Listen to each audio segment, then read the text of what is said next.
Bonjour, c'est Magali. Vous écoutez les conversations à quoi on rêve. Avec ce balado, mon intention, c'est d'engager des conversations importantes autour de la transformation du monde du travail. Ce que je veux, en fait, c'est de semer des étincelles et j'espère provoquer d'autres conversations dans les différentes organisations pour qu'on puisse ensemble co-construire le futur du monde du travail qui nous ressemble et dont on a besoin, si je peux dire, par rapport à nos besoins d'aujourd'hui.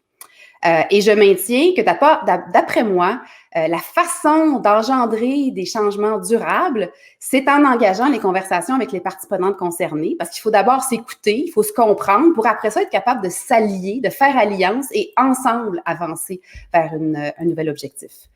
Je suis très heureuse d'accueillir aujourd'hui mon invité Olivier Laquinte pour parler de son rêve. Salut! Salut Magali! Je suis contente que tu sois là. Oui, ça va bien, merci. Toi? Ah, ça va super bien. Merci de l'invitation. Je suis content d'être là ce matin. Génial. Alors, Olivier, je te présente brièvement. Tu es président de Talsum, qui est une firme conseil spécialisée en transformation numérique. Donc, vous, votre mission, c'est de créer des impacts positifs sur l'humain, puis l'innovation et la technologie. J'ai bien aimé le mot humain qui est inclus dans toute l'histoire. Donc, fondamentalement, vous aidez des organisations à effectuer des transformations numériques. Bon, toi, ça fait plus de 20 ans que tu es dans ce domaine-là, mais tu es aussi porte-parole et cofondateur du regroupement des firmes de services professionnels indépendantes. On va en parler aujourd'hui. Et l'objectif de ce regroupement-là, c'est de valoriser l'entrepreneuriat dans le secteur de l'économie du savoir. C'est bien ça. Avant qu'on plonge dans ton rêve, mon cher, je vais te poser la question, j'allais dire te passer à la moulinette du brise-glace. Donc, c'est quoi pour toi un objet précieux que tu gardes par attachement sentimental ou symbolique? Ben écoute, quand tu m'as posé la question en préparation, j'y ai réfléchi longuement, puis ce à quoi je suis arrivé, j'ai trouvé ce que j'ai réalisé que je gardais depuis vraiment très, très longtemps et auquel je suis énormément attaché, c'est ce petit livre-là, qui est en fait un livre, c'est un cahier de notes, mais dans lequel là, on voit pas ce qui est écrit, mais dans lequel ma mère écrit les recettes que j'aime.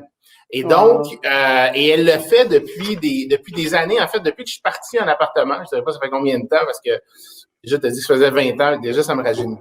Mais donc, toutes les recettes, fait que la fameuse sauce à spaghetti familiale est là-dedans, le pudding chômeur, la recette du pudding chômeur. Puis, elle m'écrit aussi des fois des notes dans les recettes, comme tu vois, dans le pudding au caramel, je vais le partager. Elle dit il fut un temps béni des dieux où c'était ta spécialité, parce que je le faisais quand j'étais adolescent. C'est cute. Donc, ce livre-là, toi-même, j'en parle, puis c'est vraiment quelque chose d'hyper précieux. Pour moi, puis il continue. Donc, à chaque fois, encore maintenant, là, on pense à une recette. Elle prend, c'est vraiment elle qui l'écrit. Il est mis à jour, là. Il est ongoing, là, ce recueil. Il est mis à jour. C'est elle qui l'écrit. C'est pas moi qui écris la recette, c'est vraiment elle. Fait que son écriture. Alors, je dirais vraiment, c'est l'objet là qui m'a suivi et qui me suivra réellement toute ma vie. Et même, elle a elle aussi son cahier de notes, puis anecdotes comme ça. Pendant le temps des fêtes, on s'est fait une bulle. Elle vit seule. Donc, on s'est fait une bulle à Noël et elle est venue passer le temps des fêtes avec nous. Puis, elle avait emmené son livre de recettes et elle l'a oublié à la maison. Et j'y ai pas redonné. Là encore. Là, l'autre jour, elle dit hey, je trouve pas mon livre. Je dis ben, c'est moi qui l'ai. Puis, elle dit tu vas me le redonner. Puis, j'y ai pas redonné encore. Il y a vraiment quelque chose là, dans ces livres-là. Puis, de voir son écriture qui m'apaise puis que j'aime beaucoup. Je comprends. Puis tout le rapport, tu sais, à manger des plats qui goûtent comme quand tu étais petit, il y a tout le rapport émotionnel avec l'ancrage et tout ça. J'imagine que tu as peut-être reproduit parfois ces recettes-là pour les faire goûter à d'autres. En tout cas, tu le feras certainement quand tu auras de la nostalgie. Ah ben écoute, c'est sûr que ça fait partie de notre rotation de bouffe, effectivement, à la maison, là, de faire une recette qui vient du livre une fois de temps en temps. Elle vient même du lac Saint-Jean, il y a la recette de notre famille de Tourtière du Lac. Fait qu'effectivement. La vraie, là? C'est la vraie. C'est pas un pâté à viande de Montréal, là. C'est une vraie recette du lac. Ah, c'est sympathique. Donc, toi, ton rêve, Olivier, c'est qu'on reconnaisse et qu'on valorise les entrepreneurs de l'économie du savoir. Ouais. Alors, je vais commencer par te demander de nous expliquer ton rêve, mais je pense qu'il serait peut-être intéressant à travers ton explication de nous donner un petit peu comme qu'est-ce qu'on entend par l'économie du savoir, juste pour prendre pour acquis que tout le monde nous suit là-dessus. Fait que je te laisse nous l'expliquer comme au niveau, puis après ça, on va descendre dedans pour le regarder sur toutes sortes d'angles. Parfait. Ben, écoute, oui, c'est un super bon point. Quand on parle d'économie du savoir ou quand moi, je parle beaucoup des services professionnels. Fait que toute l'industrie, le secteur des services professionnels. Donc, on pense, bon, oui, aux firmes de consultation, mais on peut penser aux firmes d'ingénierie, aux firmes d'architecture, aux firmes d'avocats, aux firmes de services financiers. Bref, donc toutes ces différentes entreprises-là qui sont dans différents sous-secteurs du grand secteur des services professionnels. Et mon rêve, effectivement, c'est de valoriser l'entrepreneuriat dans ce secteur-là, parce que je pense que c'est un secteur qui est très, très porteur, qui est porteur autant pour les gens qui y travaillent que pour l'économie en général. Et je pense que on aurait tout avantage à voir tout le travail entrepreneurial qui est fait et en arrière de ce qu'on voit qui sont les consultants.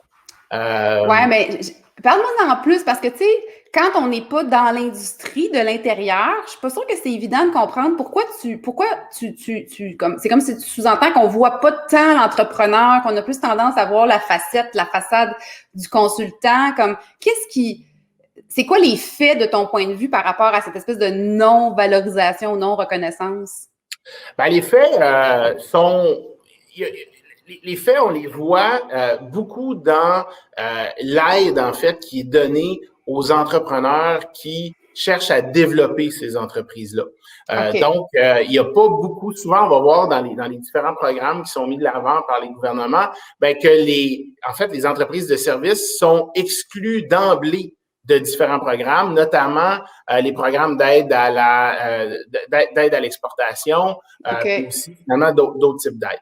On le voit aussi par rapport à tous les différents instruments financiers qui sont disponibles et la manière dont les grands investisseurs, on peut penser à des caisses de dépôt, à des fonds d'action, vont à des FTQ, vont évaluer l'entreprise et donc vont être en mesure de l'aider à se développer et aussi à passer le flambeau plus tard. Donc, il y a vraiment un déficit finalement par rapport aux instruments, aux outils qui sont disponibles pour accélérer le développement de nos entreprises. Puis on le voit aussi, on l'a vu évidemment très concrètement dans la dernière année, où il y a eu énormément d'emphase qui a été mise sur l'achat local, l'importance de l'achat local.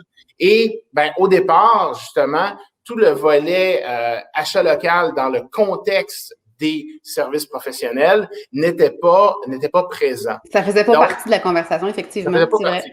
C'était pas là. Et souvent, on va un peu comme je disais tantôt, quand les entrepreneurs, les dirigeants ou dirigeantes des entreprises parlent, on va voir les consultants, les consultantes avant de voir le dirigeant ou la dirigeante d'entreprise.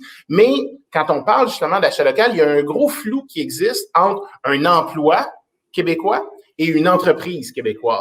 C'est d'autant plus vrai dans le contexte des services professionnels que ça l'est dans d'autres secteurs.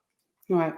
Donc, ce que j'entends, c'est qu'il y a comme une forme, on va dire, une genre d'iniquité entre ce qui est accessible à une entreprise qui produit qui fait des produits, justement, versus qui engendre des services par rapport à de l'aide pour la croissance, de l'aide pour s'exporter.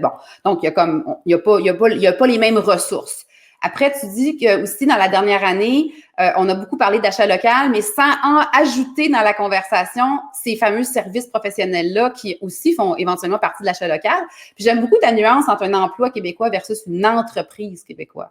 Parce que, tu sais, l'employé québécois, oui, c'est un salarié d'ici qui reçoit son salaire puis qui contribue à l'économie comme citoyen. Mais si l'entreprise en plus est québécoise, bien, la nuance, c'est que cette entreprise-là, ses profits, bien, ils sont dans des mains, dans une richesse du Québec. Exactement. C'est la même affaire. OK. Maintenant, pourquoi tu rêves à ça? Comme, qu'est-ce que ça donnerait? Alors, bien évidemment, on peut comprendre que de le valoriser, puis d'avoir plus d'aide, on peut comprendre que du point de vue de l'intérieur, on comprend pourquoi c'est un bénéfice pour les entreprises de cette économie-là. Mais est-ce que ça aurait de l'impact plus largement que l'industrie elle-même? Pourquoi Pourquoi on devrait aspirer à ce rêve-là avec toi, disons? Ben, je pense que l'impact, il peut être énorme sur l'ensemble de l'économie du Québec. Veux pas, quand on parle des entreprises d'économie du savoir, donc les entreprises de services professionnels, ce qu'on fait, c'est que on prend la connaissance qu'on acquiert, qu'on développe, puis on l'injecte chez nos clients à travers des transformations ou même à travers leur opération en fonction de ce qu'on fait. Et donc, plus on va avoir des entreprises qui vont être fortes, qui vont avoir rayonné à l'international, ce qui veut dire qu'on va avoir fait des mandats à l'international, on va avoir touché à différentes industries dans différentes régions du monde, plus on va être capable de ramener ces connaissances-là et d'en faire bénéficier nos clients et nos clients québécois et qui, à leur tour, vont être capables de capitaliser là-dessus pour devenir plus performantes. Et puis, bien évidemment, il va y avoir tout l'impact sur le Québec. Et donc, c'est pour ça que je pense que c'est hyper important de venir développer ces entreprises-là et de valoriser justement, de faire en sorte qu'il y a de plus en plus d'entrepreneurs qui vont naître dans ce secteur-là pour créer les prochains CGI, les prochains WSP, puis faire en fait des entreprises qui vont réellement rayonner à travers le monde, qui vont aussi faire rayonner le Québec à travers le monde. C'est drôle, hein, parce que ça a l'air qu'on est dans l'économie du savoir en ce moment.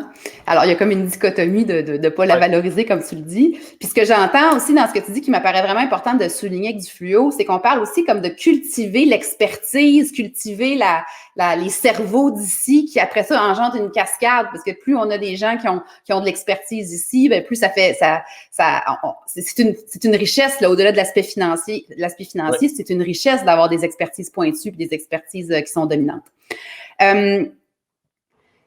J'aimerais que tu nous racontes, parce que là, je sais qu'il y a plein de monde qui se sont regroupés, tu n'es pas tout seul là-dedans, mais avant d'arriver à la gang qui s'est joint au rêve, il y a comme la genèse. T'sais. C'est quoi qui a fait le petit déclic que tu as fait « Ah mon Dieu, il y a quelque chose là », puis tu as décidé de prendre ce filon puis de créer le regroupement? J'étais pendant, tu sais, évidemment, à travers mon parcours entrepreneurial, j'ai vécu toutes les embûches. Tu as vécu les impacts négatifs, effectivement. C'est ça, je l'ai vécu.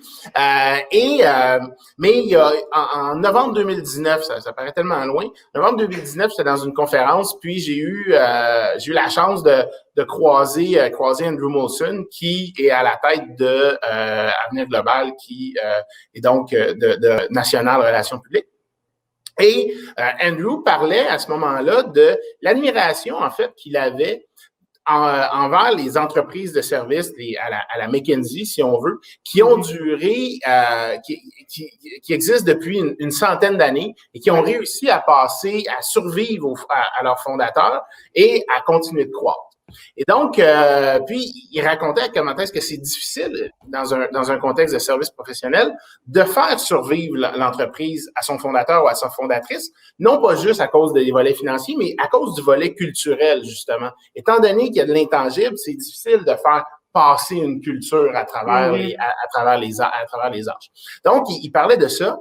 Et puis, donc je l'écoutais, puis je trouvais ça très intéressant, malgré que Talsom, j'en suis pas nécessairement rendu au point de vouloir passer le flambeau. C'est quand même venu me chercher. Et donc là, j'ai pris mon courage à deux mains, puis je suis allé le voir. J'ai dit, écoute, je trouve ça vraiment super intéressant ce que tu disais par rapport à tout le volet passage de flambeau. Puis, dans les entreprises de services professionnels, il y a aussi, à l'autre bout du spectre, toute la difficulté, justement, à scaler nos entreprises, à passer de 1 à 2 à 3 à 5 à 10 à 20 et ainsi de suite. Et c'est donc... tu parles quand les chiffres que tu nommes, c'est des employés. Des employés, oui, excusez-moi, des employés. Ça peut aussi être des millions. Oui, aussi. Espérons des milliards. Mais oui, effectivement. Et donc là, en discutant, on s'est dit, hey, ça serait le fun de créer un regroupement qui va focusser sur le développement des entreprises et pas sur le métier, parce qu'il y en existe des associations dans notre secteur, mais qui focusent sur le métier. Donc, on peut penser à, il y en a pour le marketing, la relation publique, il y a comptabilité et ainsi de suite. Mais évidemment, ça focus sur le métier, ce que les gens font. Donc, c'est dit, hey, essayons de focusser sur l'entrepreneuriat, sur le développement de nos entreprises et quel que soit le secteur. Exactement. Quel que soit le sous-secteur. Et donc, c'est comme ça que l'idée est venue. On est revenu à Montréal, puis finalement, bon, on s'est croisés à 2-3 reprises pour s'assurer qu'on avait effectivement des objectifs qui étaient communs, qu'on voyait un peu les choses de la même manière. Puis ensuite de ça, ben, on a commencé à parler à différentes personnes. Je sais que tu as parlé avec Sébastien Fauré, Vicky Boudreau. Donc, on a parlé à des gens avec qui on avait déjà eu ce même type de discussion-là. Puis, ben, on s'est tout aligné finalement et on a tous vu la pertinence de créer ce regroupement-là.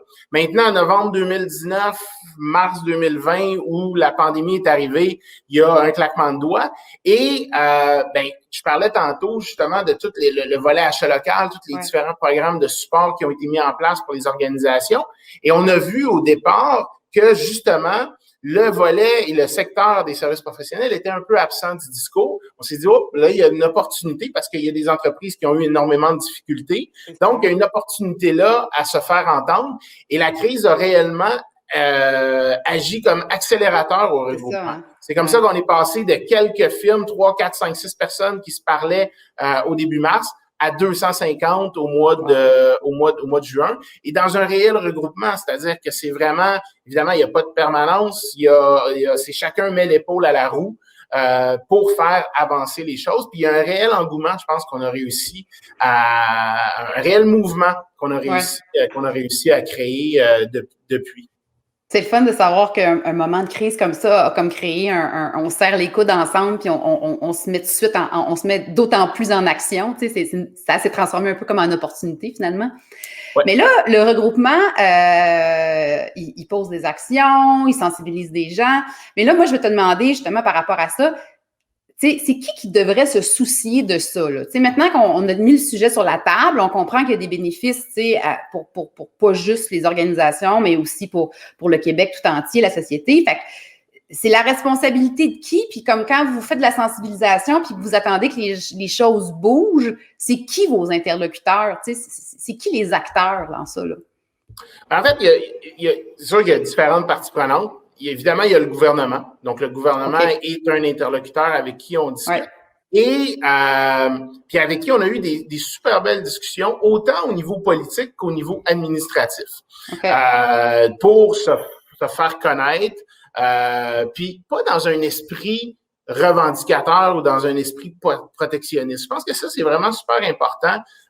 Bien qu'on parle d'achat local puis on parle d'entreprise locale, c'est pas dans un esprit de dire, écoutez, mettez des clôtures autour du Québec, faites en sorte que les autres entreprises peuvent pas venir faire de la business. C'est vraiment pas ça l'idée. C'est comment est-ce qu'on est capable de faire, en fait, de ce secteur-là un secteur qui va être identifié comme étant un secteur stratégique pour le Québec. Bien, en fait, ce que j'entends, c'est que tu veux les sensibiliser à la réalité que tu viens de nous exposer puis de leur faire voir le bénéfice pour qu'ils contribuent. C'est ça, tu sais. Exactement. Ouais. Et fait en filigrane du rêve, c'est si dans 3, 4, 5 ans, le ministre de l'économie, qui sera peut-être une ministre de l'économie, va dire, ben, un des secteurs stratégiques, c'est le secteur des services professionnels, ben, ça va probablement être check done. Regarde, on est arrivé à faire quelque chose. Donc, évidemment, il y a cette partie prenante-là. Ensuite de ça, il y a tous les dirigeantes d'entreprises québécoises qui sont évidemment des très grands donneurs d'ordre et à qui on a parlé, on en a mobilisé une quinzaine maintenant, qui soutiennent le regroupement en disant, c'est vrai, c'est important pour nous de faire affaire avec des entreprises locales et de faire en sorte que ce secteur-là va devenir plus fort parce qu'ils voient effectivement tout le bien-être, tous les bénéfices finalement que ça peut leur apporter. Et il y a aussi, évidemment, nos entreprises. C'est-à-dire que c'est bien beau de dire, écoutez, on est là, on existe. Il faut qu'on apprenne, nous aussi, chaque dirigeante des entreprises de services professionnels, à travailler les uns avec les autres, à coopérer les uns avec les autres, davantage que ce qu'on a fait dans le futur. Il faut être fier de nos entreprises, il faut en parler, puis il faut on a notre destin entre les mains là. Je pense que ça commence par là. Mais c'est là que j'ai vu, que je sens l'engouement et le désir de travailler les uns avec les autres et d'apprendre les uns des autres. Fait que là, évidemment, il y a la notion de collaborer ensemble pour votre effort de regroupement, mais j'entends aussi que c'est de la collaboration pour ensemble, peut-être aller chercher des mandats, donc de collaborer aussi dans votre croissance respective. Là. C'est de ça que tu parles, là. Absolument, Ouais. absolument. Tu sais, je pense que ça, moi, C'était moins dans les personnellement, mœurs, ça? C'était pas dans les mœurs déjà? pas tant. J'ai l'impression que pas Euh, tant. Je pense que c'est réellement quelque chose qu'on peut développer. que, Euh, fait, puis moi, personnellement, je veux dire, là, un des grands bénéfices du regroupement, ça a été de faire en sorte que j'ai rencontré d'autres firmes avec lesquelles on a fait des partenariats, on a collaboré ensemble, puis on est allé chercher des mandats qu'on n'aurait probablement pas gagnés si on avait été chacun de notre côté. Donc, je pense ça existe un petit peu, mais il faut le pousser davantage. Il faut à un emmener autre nos niveau. entreprises à se dire, hey, si on travaille les uns avec les autres, là, on va être capable d'aller chercher des plus gros mandats, puis ensuite de ça, puis ils vont nous aider à se développer. Puis peut-être qu'après ça, on va être capable d'aller chercher le même mandat seul, mais c'est pas grave. En fait, je vois un peu le regroupement comme une partie d'étoiles, right? Je veux dire, une partie d'étoiles, que ce soit au hockey, au football ou au basket. Tu as différents joueurs qui viennent, qui travaillent ensemble, qui ont du plaisir ensemble pendant une fin de semaine, pendant une semaine. Après ça, ils retournent chacun de Ils leur côté. retournent avec leur Ils vont équipe. Ouais. compétitionner. Et c'est correct. On va compétitionner, mais quand on est ensemble, on est capable de faire des choses absolument incroyables. Puis, je vais revenir sur un point pour clarifier un truc ou renchérir sur un point. Tu sais, tu as effleuré tantôt la notion du reprenariat. Je sais plus c'est quoi le chiffre, là, mais il y a comme un chiffre assez élevé, genre pas loin des 40 quelques % d'entreprises qui vont bientôt, comme inévitablement, passer à d'autres mains, vu l'âge des propriétaires fondateurs, tu sais. Et donc, si on veut que ces entreprises-là restent aussi aux mains des Québécois, puis que ça reste dans notre bassin économique, si je peux dire, ben, je sais que c'est pas juste l'aspect financier, mais c'est quand même important qu'il y ait un accès pour que tout le monde puisse racheter ça, ou tu sais, on a un enjeu possible. Si on n'aide pas le reprenariat, ça va pas aider à la richesse du Québec. On a eu une conversation avec Pénélope Fournier d'LG2 là-dessus, puis je pense que c'est là que j'ai vraiment compris à quel point ça avait un rôle fondamental sur le tissu économique du Québec dans 10-20 ans, là. Ben absolument. LG2, évidemment, c'est un super bel exemple de C'est un reprenariat. cas merveilleux, hein, effectivement. C'est merveilleux. Puis, tu sais, à contrario, il y a, je ne sais pas si tu te souviens de Secor, qui est une entreprise qui a été, je sais pas, c'était Marcel Ouellet, je me souviens bien de son nom de famille, qui, Côté, hein, Marcel Côté, qui avait vendu à une entreprise, à un cabinet international. Puis aujourd'hui, ben, cette intelligence-là qui était dans Secor, une firme de stratégie d'économie, ben, elle n'existe plus. Bon, il y a d'autres entreprises qui ont été créées, des entreprises plus petites, mais la force qui était Secor de plus de 100 personnes, parce qu'à un moment donné, la taille de ton entreprise te permet d'accéder à certains types de mandats. C'est normal, je veux dire. Donc, et là, ben, ces mandats-là, et donc cette intelligence-là que Secor allait collecter, ben, on l'a perdu. Il n'y a pas d'autre chose à dire qu'on l'a perdu. Donc, comment on peut faire, comme tu le disais, créer ou donner les volets financiers, mais surtout créer la culture d'affaires qui va faire en sorte que, hey, cette entreprise-là, l'entrepreneur est prêt à passer le bâton. Ben, il faut qu'il y ait du monde qui lève la main, qui se dise, hey, moi là, je veux leur avoir. Et il faut que le Québec aussi commence, c'est là le volet collectif, qu'on soit aussi, si on veut, sensible à la perte d'un siège social d'une entreprise de service qu'on l'est à la perte d'un siège social d'une entreprise du secteur manufacturier ou du secteur du détail. Il faut que ça fasse, honnêtement, il faut que ça fasse les grands titres dans les journaux de dire « Hey, on vient de perdre un siège social ». Parce que l'impact d'un siège social d'une firme de service, c'est le même que l'impact de la perte d'un siège social d'un autre type d'entreprise. En ce moment, ce secteur-là d'activité, il représente quoi, là, soit en termes de PIB ou d'emploi? Puis penses-tu que c'est voué ou est-ce qu'on voit que ça pourrait vouloir aller en croissance? Tu sais, parce qu'on dit qu'on est dans une économie du savoir. Est-ce qu'on peut prévoir que si les conditions sont là, cette industrie-là, ce secteur-là peut prendre vraiment de plus en plus de place, là? Ben, le secteur, les services professionnels, c'est 24 milliards un petit peu plus que 24 milliards du PIB. C'est 6 du PIB, un petit peu plus que 6 du PIB. Donc, et les entreprises qui se qualifieraient pour être dans le regroupement, dans le professionnel d'ici, c'est la moitié de ça. Donc, c'est 12 milliards, puis c'est donc 3% du PIB. Donc, clairement, ce qui est le fun, c'est qu'on a un baseline. Et effectivement, je pense qu'il y a une capacité d'aller faire grossir cette contribution-là qu'on a au PIB, autant à l'interne, mais aussi justement à l'externe. Si on a des entreprises qui sont plus fortes, on va être capable d'exporter et à ce moment-là, de réduire le déficit commercial que le Québec a, puis on sait que c'est un cheval de bataille. Donc, faisons en sorte que nos entreprises... Et c'est là la puissance de l'achat local et c'est là la puissance que le gouvernement et aussi les entreprises privées peuvent avoir. C'est-à-dire que, tu le sais, on est dans le même secteur, dans le fond. Notre carte de visite, notre produit, ce qu'on a à montrer, c'est nos anciennes réalisations. Donc, plus on a des réalisations qui vont être importantes, qui vont être inspirantes, plus on va être capable d'aller les showcaser et les présenter à l'extérieur du Québec. Puis les entreprises et peut-être les autres gouvernements vont vouloir nous engager. Et donc, c'est là qu'il y a un cercle vertueux, il y a un effet de boule de neige qui se crée à travers les mandats qu'on peut avoir localement et s'en servir de tremplin, de fer de lance à l'extérieur. C'est là que c'est hyper important. Il y a aussi, évidemment, toute la contribution on sait qu'il y a un enjeu de pénurie de main-d'œuvre. On parle souvent des emplois de qualité oui. On en a parlé beaucoup ces derniers temps, oui. Dans nos entreprises, on s'entend que ce sont des emplois de qualité, ce sont des emplois où le salaire est somme toute quand même plus élevé que la moyenne. Donc, encore là, on vient contribuer à un des secteurs stratégiques ou un des enjeux ou un des fers de lance que le gouvernement s'est donné. C'est vraiment...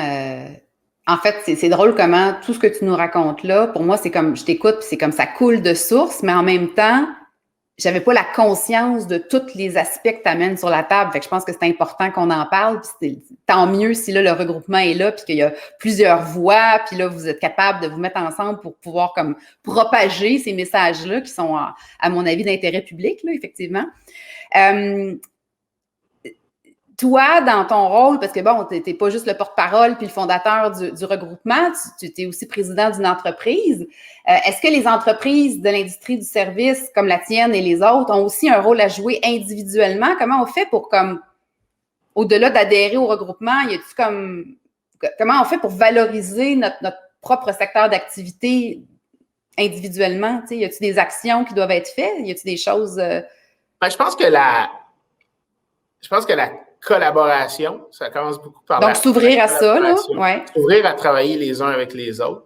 Je pense se faire entendre comme entrepreneur, se faire voir, tu sais, justement, valoriser le fait que ce sont des entreprises locales, ce sont des emplois locaux et tout quand on parle d'impact positif, là, justement, tout l'impact positif que nos entreprises peuvent avoir et ont, en fait, dans l'économie, ça passe par là. Ne pas avoir, justement, quand on rentre dans une association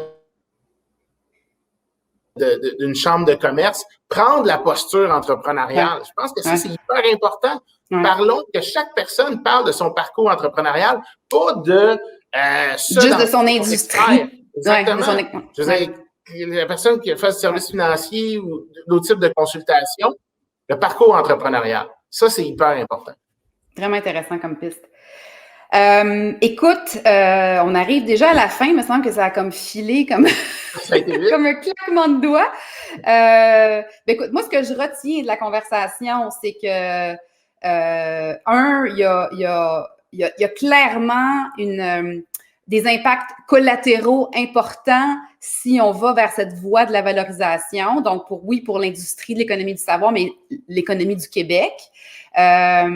J'insiste sur le fait de la notion de, tu sais, on veut garder la richesse parce qu'on veut favoriser le reprenariat, mais on veut garder la richesse des cerveaux et des expertises. Puis, tu sais, peut-être créer un McKinsey québécois aussi à travers une firme qui pourrait grossir puis accumuler ce bagage-là. Tu sais, on nomme cette firme-là dans n'importe quel pays du monde puis tout le monde sait de quoi on parle. On la connaît.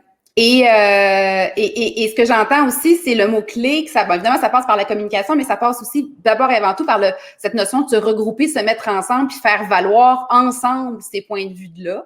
Donc, d'ailleurs, si les gens sont curieux, on peut mettre l'adresse à l'écran là, où aller voir l'information sur le regroupement. C'est professionnel au pluriel d'ici.com. Puis, si je te laissais, toi, un mot de la fin, un conseil ou un message que tu veux nous redire pour comment c'est en communication, c'est le début puis c'est la fin qui crée l'impact. Fait qu'on va se rappeler du livre de recettes de ta mère, mais au-delà de ça, si tu avais un mot final à nous dire pour pouvoir renchérir sur ton rêve, qu'est-ce que ce serait? Ben écoutez, ce que je dirais, tu sais, on connaît tous l'adage qui dit seul on va plus vite, ensemble on va plus loin. Je pense en fait que c'est faux. Je pense que ensemble on va plus vite et ensemble on va aussi plus loin. Je pense que ça c'est ce qu'on a peut-être découvert un peu pendant le tous ensemble dans la dernière année. Faut pas l'oublier. Puis il faut continuer. Il faut continuer. Il faudra pas justement se perdre de vue quand on va pouvoir recommencer à se voir physiquement finalement. On a été beaucoup plus proches, je pense, les uns les autres, justement, dans cette adversité-là. Mais gardons ça. Ne se faisons pas rattraper par nos... oui, on va se faire rattraper dans nos vies, puis ça va être le fun. Mais retourner dans nos vieilles pantoufles, là, c'est ça. Exactement. C'est fou pareil, hein, parce que c'est vrai, on était isolés, mais c'est vrai que ça a créé un mouvement de collaboration, en tout cas dans les relations d'affaires et personnelles. Puis je pense qu'effectivement, c'est vraiment important que ça reste parce que, de toute façon, moi, je crois fortement que c'est comme une des clés de l'avenir, hein, d'apprendre à collaborer, puis à se mettre ensemble, puis à faire comme front commun. Donc, écoute, je partage maintenant ton rêve, mon cher, et puis longue vie au regroupement professionnel d'ici. Je te remercie beaucoup de ta participation et puis de ton message très clairement énoncé. Je vous rappelle que si vous voulez revoir d'autres conversations passées, elles sont toutes disponibles sur le site balado.magalieco.com. Et si vous avez envie de vous reposer les yeux pendant l'été puis de les entendre simplement en audio, elles sont aussi toutes disponibles en format audio sur Spotify, iTunes et Google. Donc, dans 2 semaines, une autre conversation. Et puis, merci encore, Olivier, de ta présence ce matin. Merci de ton invitation. C'est super agréable. Ça me fait plaisir.